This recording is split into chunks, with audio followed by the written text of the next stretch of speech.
Hello， 大家歡迎返嚟我嘅 channel 啊！上一集去咗輕井澤，而家咧就出發去河口湖啦。咁啱前一晚係落咗超大雪啊，好多公路咧都封咗路，不過好彩冇影響到我哋。我哋出咗高速之後就變咗呢種雪蒙蒙嘅山路啦，所以話2月呢啲時間咧都係一定要加雪胎㗎。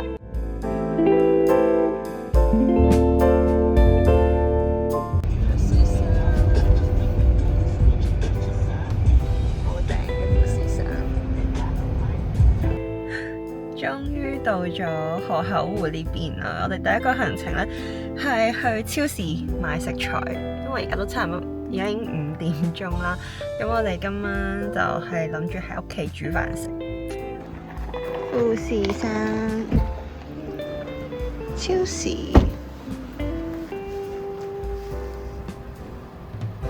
呢間超市呢係 Airbnb 屋主推介嘅，啲和牛係超級靚，每一盒呢都想食啊！另外佢嘅刺身壽司都好高質，5點幾呢已經有啲係減緊價啦。我哋用咗20分鐘極速掃貨之後，就趕住返去 Airbnb 啦。揸咗10幾分鐘車就到咗我哋今晚嘅住宿啦。我哋其實係前一晚食緊壽喜燒嗰陣先 book 嘅，咁都俾我哋揾到一間對正富士山嘅 Airbnb， 真係好好彩啊！就喺度。第一件事同大家講講個價錢先。我哋前一晚 book 呢，佢係有減價嘅，減完大概係2500蚊港紙左右。之後呢，就帶大家嚟個 room tour 啦。之後出邊拉開窗簾就係富士山咯，個電視都超級大。上一上去先，上去睇下先。哇，好靚啊！哇，嗰度係富士山啊！上到嚟上面，佢呢度擺咗啲床墊啦，之後呢度有2間房，睇下先。哦，呢度係 toilet 同埋 bathroom， 隔離間房有2張床，就係咁啊。其實都OK 啦。如果正常嚟講係可以住到好多人嘅，但係我哋得2個人，所以我哋就會瞓呢間房啦。廁所入邊都非常之乾淨，有洗衣機，準備咗毛巾、牙刷，睇埋呢度先。呢度係沖涼房，之後呢一個窗咧都係望住富士山嘅，不過今日已經天黑啦，所以聽日再影俾大家睇啦。哇，幾正喎 ，OK 喎，個廳真係幾 OK 喎，再探索下個廚房先。廚房就喺呢度啦，我哋啱啱買嘅食材，之後有爐啦，睇下先，有煲啦，完全有齊晒啦。不過調味料嗰啲佢就係話冇嘅。微波爐、電飯煲，之後呢樣應該係餐具嗰啲。睇下我哋啱啱買咗啲咩？士多啤梨、和牛、壽司、刺身、和牛。呢度就係我哋上半 part 會食嘅嘢，等陣呢仲要趕住出門去睇煙花啊！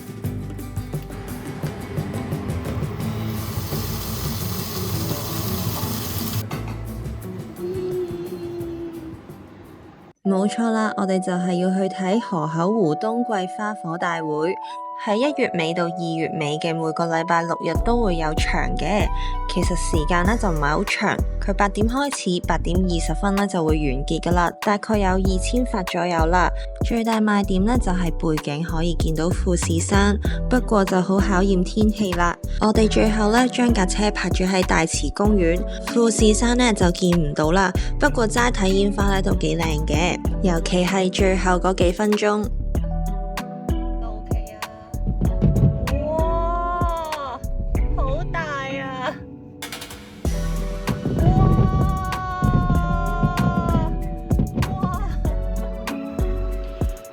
睇完煙花，我哋嚟超市進行最後嘅掃貨。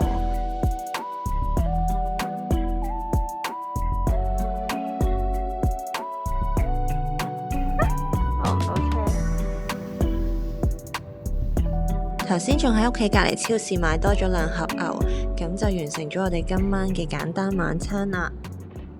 而家時間係6:09咯，我起咗身睇富士山，睇下睇唔睇到？結果係哇，成個富士山就喺我哋面前咯，仲要係有少少粉紅色嘅逆富士。好靚啊！哇！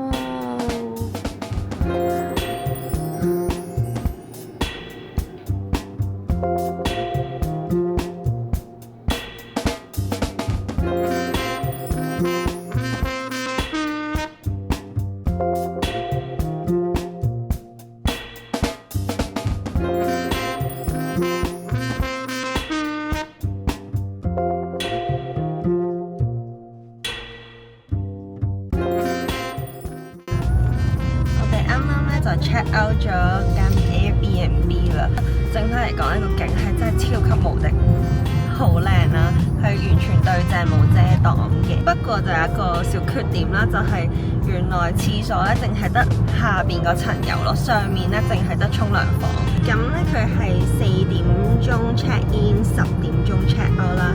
咁如果你想 late check out 嘅話咧，可以加1000 yen 半個鐘，我哋都加咗3000 yen， 遲少少 check out 啦。而家咧就出發去平野之濱，之後就去御殿場，然後就會離開河口湖去市區㗎啦。咁我哋等陣再講。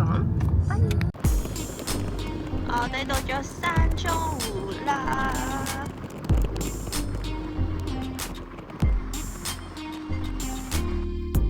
哇！千祈咧揸車，千祈唔好入去，如果唔係咧就要揾人嚟救你啦。好似佢咁，要拖翻佢出嚟啊！出邊呢度咧係有停車場嘅，記住拍低。平野之濱本身咧係諗住朝早6點過嚟睇日出嘅，不過點知 Airbnb 都睇到，所以冇諗住出嚟太眼瞓啦。不過如果咧朝早6點半過嚟睇咧，係會見到粉紅色富士山。不過而家都靚。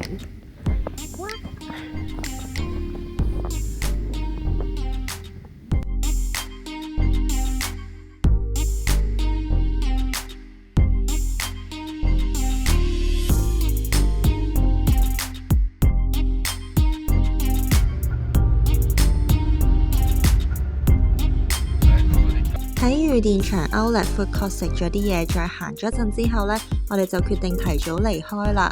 因為2月頭呢，真係冇咩嘢減緊價，不過就等於提早開始咗我哋勁塞車嘅旅程。原本1個幾鐘嘅車程，因為高速公路封路，所以我哋要行山路落到箱根，再上高速。不過去到箱根，發現嗰一條公路都係封咗㗎。最後用咗2-3倍時間先返到去橫濱。如果大家都經歷呢種大風雪封路嘅話呢，記住唔可以完全相信 Google Map 啦，因為佢呢唔係非常之 update。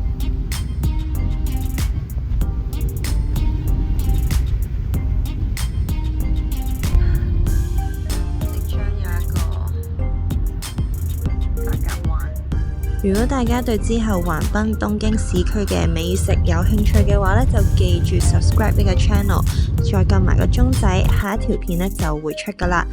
多謝大家嘅收睇，我哋下次再見，拜拜。